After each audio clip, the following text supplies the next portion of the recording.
Access to Democracy is sponsored in part by a grant from U.S. Federal Credit Union, a member-owned, not-for-profit financial cooperative serving the Greater Twin Cities community, and Sun Country Airlines, offering daily nonstop flights to New York, Dallas-Fort Worth, Los Angeles, and great vacation locations, plus newly added service to Washington, D.C.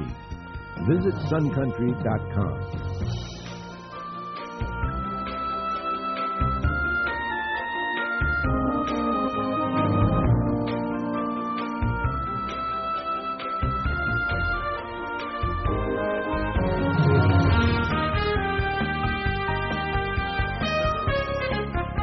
Welcome to Access to Democracy, and welcome to Ken Pentel, the Green Party candidate for governor of the state of Minnesota.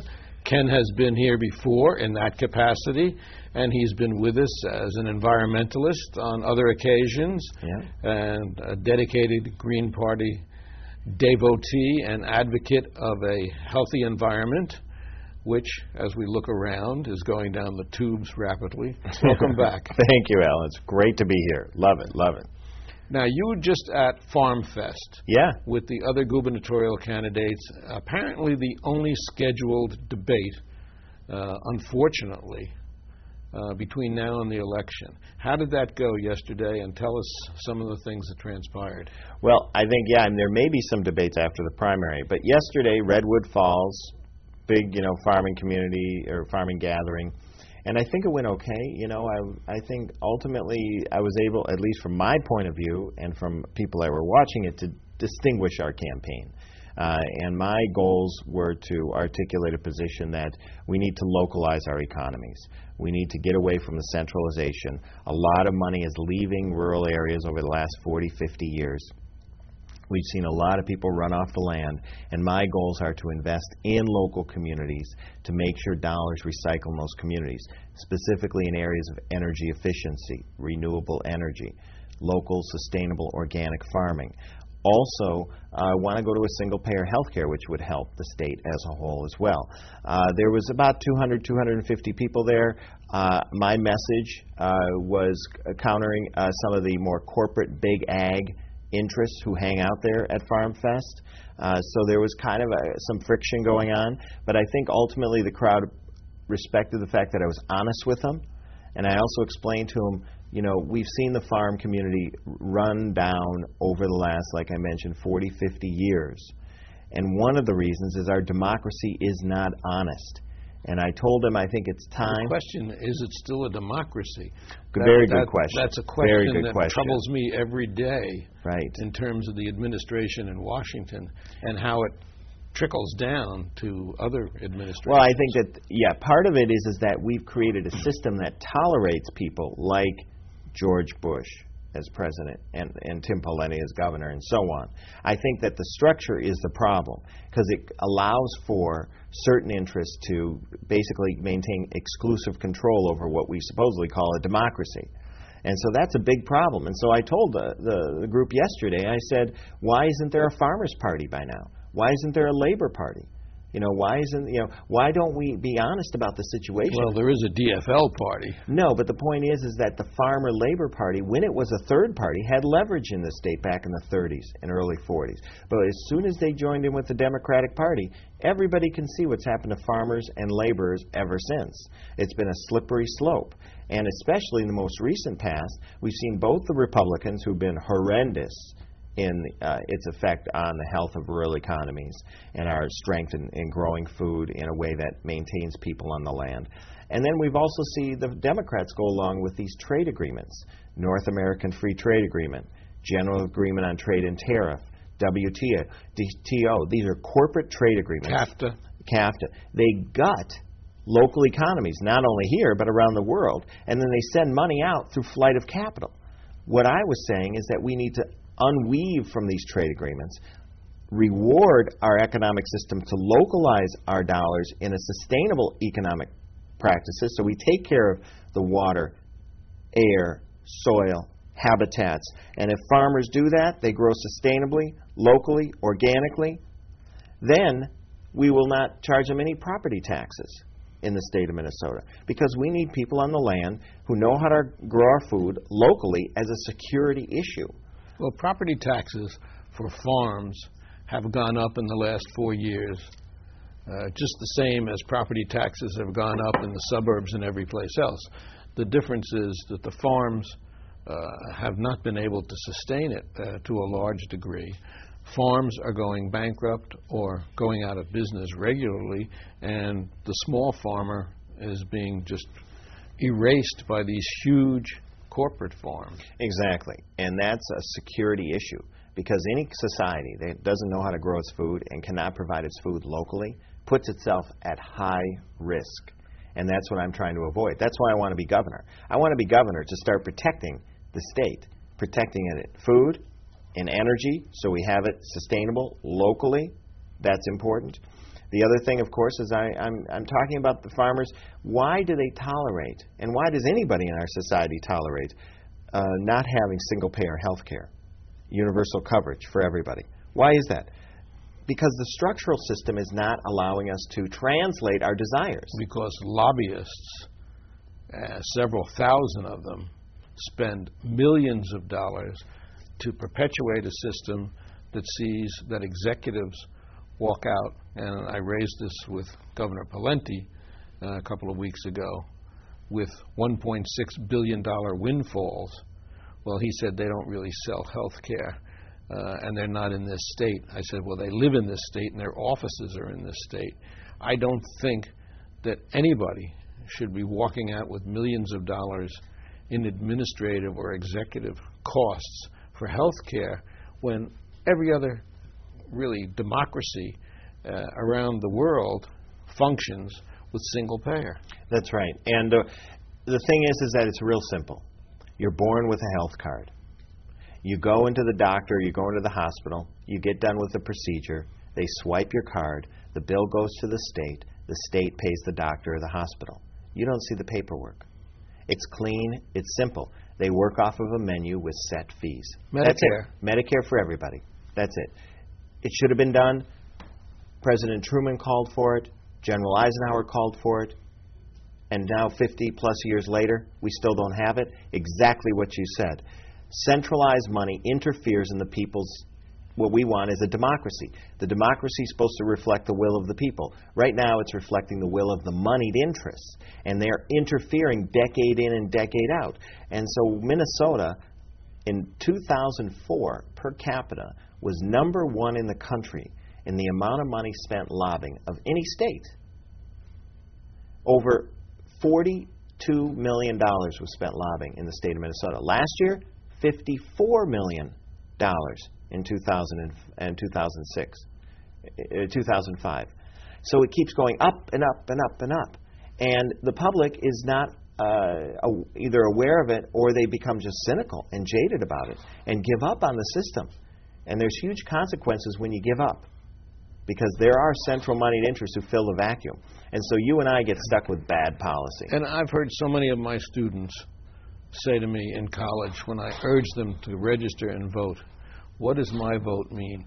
I can't make any difference. The system is against me. And I hear it all the time. And the fact of the matter is, until people wake up and get out there and turn the vote around, we're going to be either living with this system or we're going to be drowning with the system, which is what I fear. Whether it's renewable energy, whether it's global warming, whether it's the war in Iraq, whether it's any of these things, take your pick. Talk about any one. Right, exactly. And the point is that if we're talking about ecological issues, gutting, basically we're loading the atmosphere with carbon, baking the planet. We had the hottest 6 months in recorded history of the planet, the first 6 months of this year. And the response at the state legislature, there was no snow on the ground for 3 months in the middle of winter. Okay? Their response was indifference, and then they went and took the public's time and money. Regular climate change is what they sell.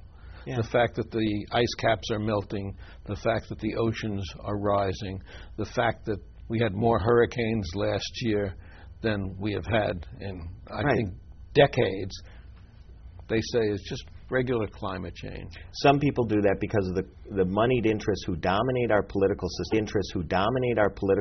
Do that. But the thing was, is they took our public time, they took our public resources, and they invested it in a billionaire to build a stadium.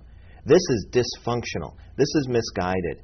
I am trying to be governor of this state, to start representing the state of Minnesota honestly, through our democracy and through our economy. Right now, it's dishonest. We're not being honest about what's costing us. So when commercial interests, generally it's a Chamber of Commerce, who are the biggest givers, this is old money, the sprawl builders, big energy, these are the big moneyed interests who interfere in our political system, okay? And they have done it for decades and decades and decades, using the law firms as conduits to write the language that they need. Okay? So what we end up having systems that are highly wasteful. So when Governor Pawlenty says he wants to reduce taxes, and yeah, he may be able to reduce taxes on individuals, but the infrastructure taxation that we all pay for is huge. Just think about all the stuff we've thrown away in landfills and incinerators. That has cost us 10, 20, 30, 40, 50 times in taxes to throw something away, rather than require manufacturers to make durable goods, repairable goods, which are a far more economically strong position. Or recyclable goods. But recycling is an excuse for consumption patterns. The key is we need to reduce consumption patterns. So what ends up happening, in 1989, Minnesota is producing 900,000 tons of solid waste. We have a reduce, reuse legislation ready to go, okay? Industry comes in, interferes, replaces it with a recycling and disposability legislation. Okay? We end up now going from 900,000 tons. 10 years later, we're over 2 million tons in solid waste. So I tell the governor, and I tell the Speaker of Sviggum, you cannot tell me that you're representing less taxes and less government when you allow this to happen. Because what you're saying is this: we're going to let industry maintain consumption patterns and increase it. At the same time, dump all the garbage on the taxpayer. And then we have to clean it up. Look at electronics. You bring an electronics item in now, and they say it costs more to repair it than to buy a new one. So now we end up getting stuck cleaning up our landfill space with tax dollars for junk and toxicity, poisoning our resources and our bodies and our families and our futures. And then we have to send money, flight of capital, out of the state to go buy the replacement product from Hewlett-Packard or Sony or whatever, and then bring it back into the state only to be junk again in a short period of time. I'm smiling because I recently bought I won't mention the manufacturer, DVD player. After about 4 months, it didn't work.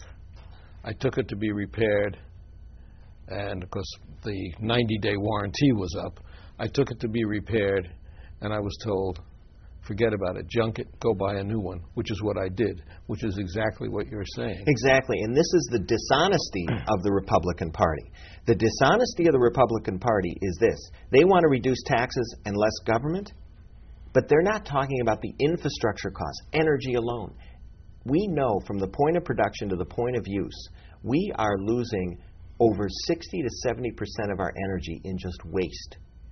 But the power company makes more money when we use more energy. So they've rigged the deck through legislation and at the state capitol, XL Energy, for example, to the point where we are dependent on energy when we turn on the light switch, and we are wasting well over half of it into the atmosphere. We could be investing in energy efficiency, reducing our consumption, reducing our cost of living, keeping money in people's pockets, and eliminating all the problems associated with coal and nuclear and electricity. Cogeneration, energy-efficient windows, lighting, motors, refrigerators.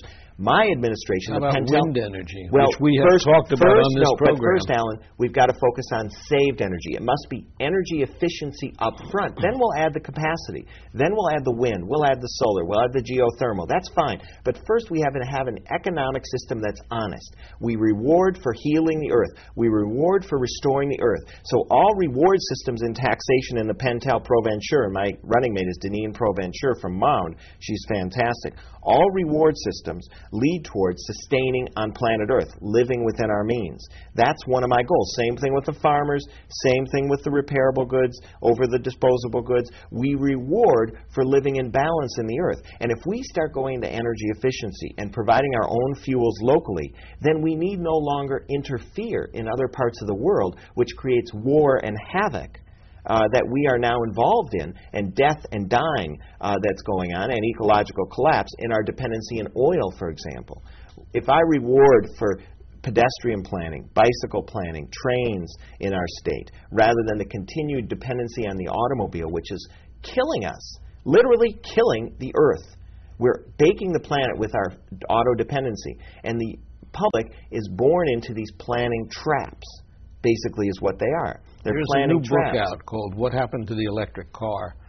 And I just saw a television interview on Jon Stewart in which, shockingly, they proved that these electric cars worked, and then the manufacturers pulled them back and destroyed them.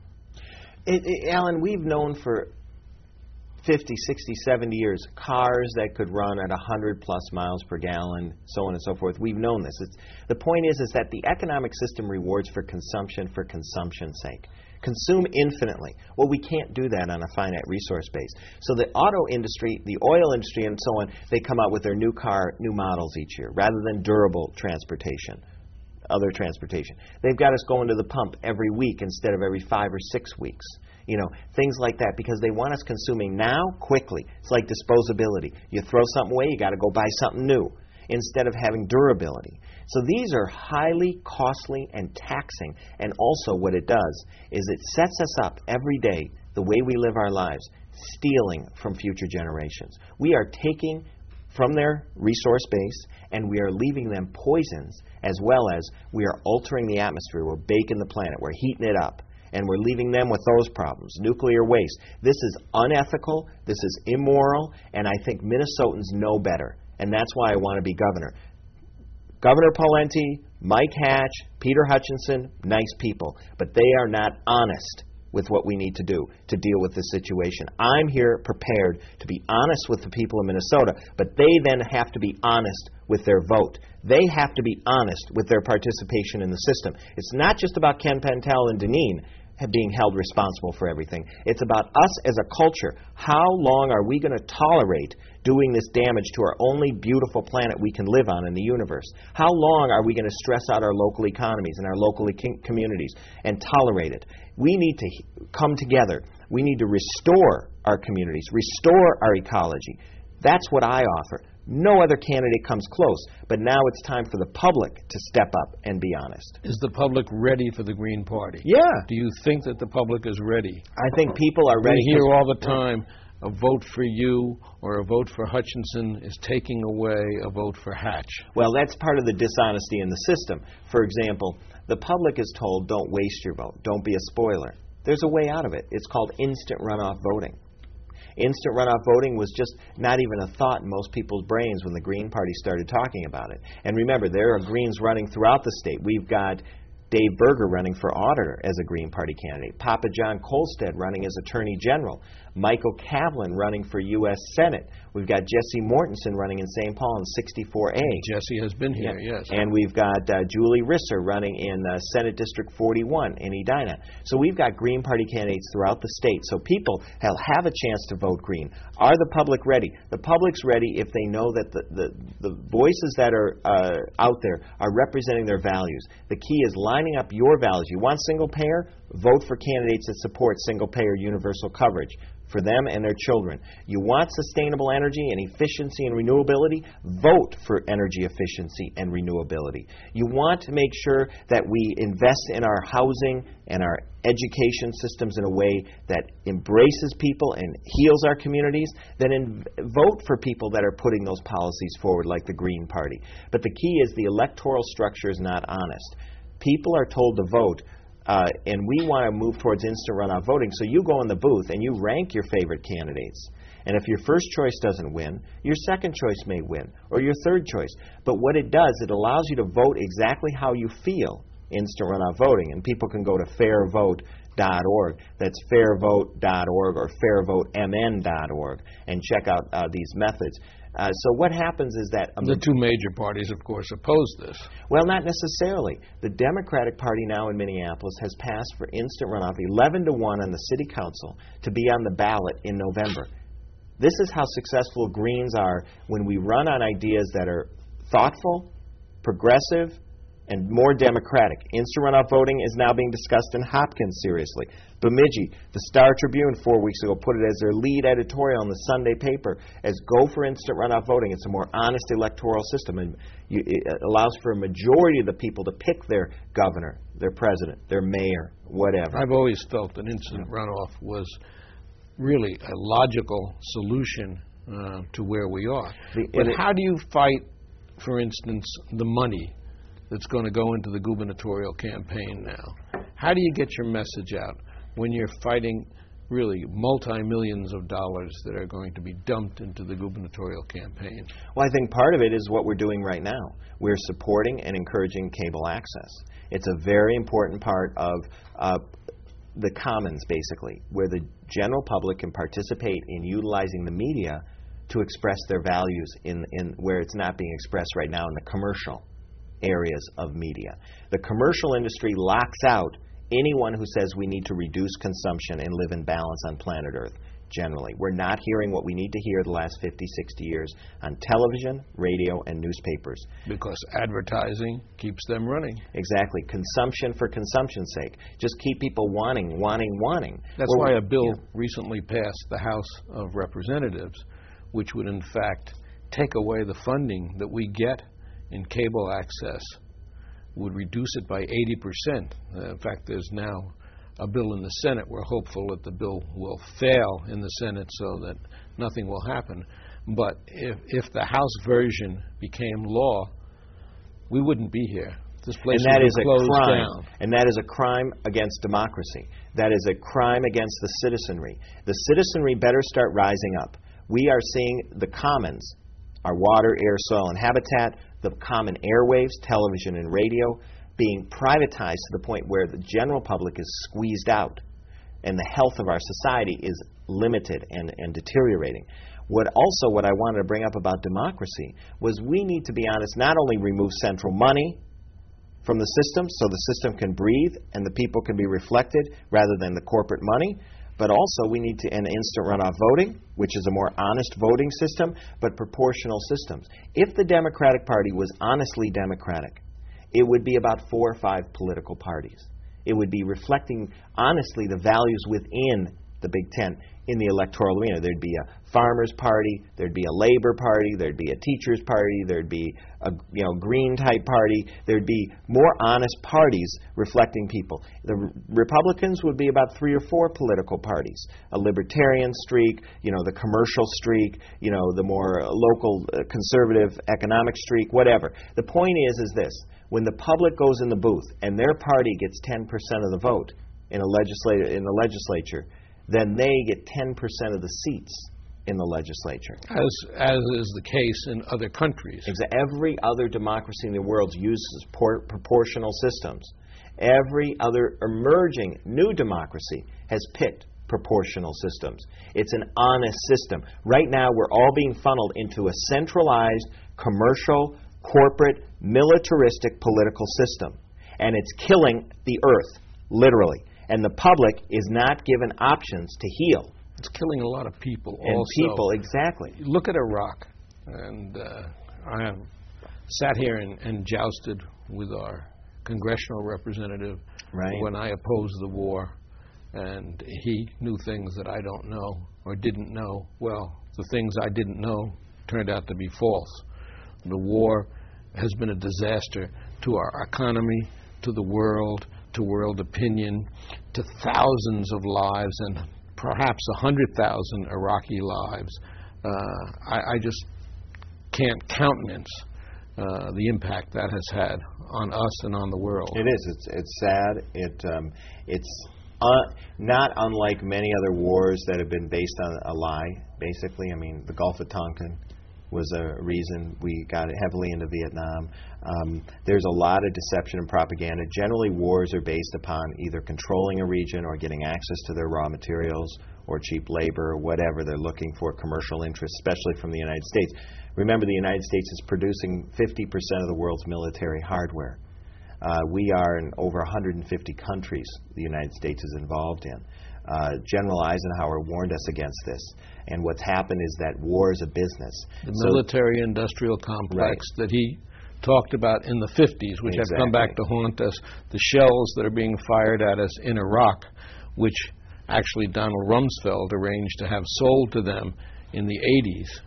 Right, and I would like to bring back, as governor of the state of Minnesota, my goal would be to bring back the National Guard from Minnesota, retrofit this state for energy efficiency, renewable energy, start replanting the state, utilizing the National Guard and others, and that would be the best state and national security efficiency, renewable energy, start replanting the state, utilizing the National Guard and others, and that would be the best state and national security strategy in the world. Because what it does is it reduces our needs for resources around the world and interfering in all these other countries. We teach skills on local self-reliance, strengthen our local economies by keeping dollars, billions of dollars, recycling in our communities. Now we can get full housing, healthcare, education. People are less stressed out. The cost of living comes down. We have more time in our lives instead of paying for all the waste and the wars, the junk in our society, basically. We stop paying for all that, and we start having time for friends, family, social time. We have times for creativity. We have times when you have more time in our lives, less stress economically, ecologically, we're more in balance, then we're more happy. And that is what the pursuit of happiness was about. That is what the intent was in the Declaration of Independence. It was a sense of happiness was based upon a common good, a common feel for community and empathy for our fellow citizens. These are things that we need to start getting back in touch with rather than this competitiveness, this violence as problem solving. This is not working. We need a more cooperative, healing society, healthy society. That is what I'm asking the people to vote for. That is why Ken Pentel, Deneen Provencher are up there at the ballot, because democracy still got inklings. We're still alive here, Alan.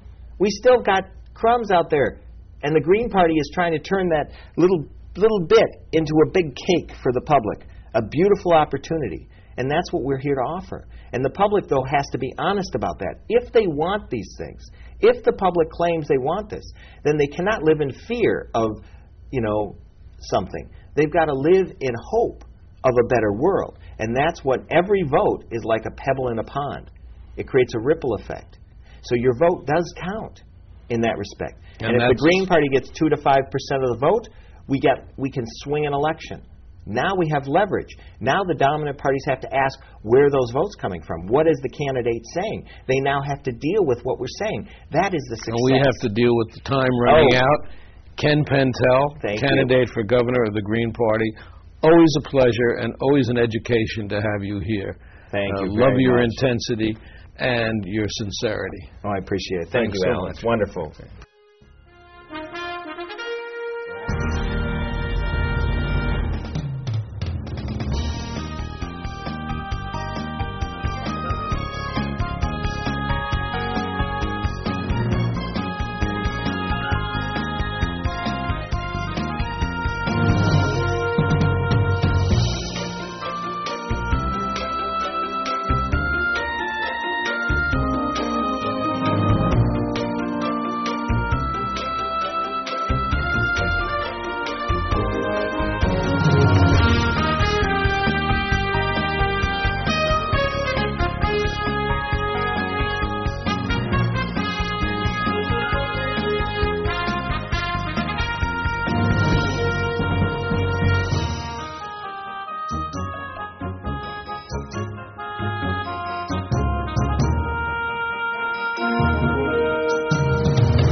Access to Democracy is sponsored in part by a grant from U.S. Federal Credit Union, a member-owned, not-for-profit financial cooperative serving the Greater Twin Cities community.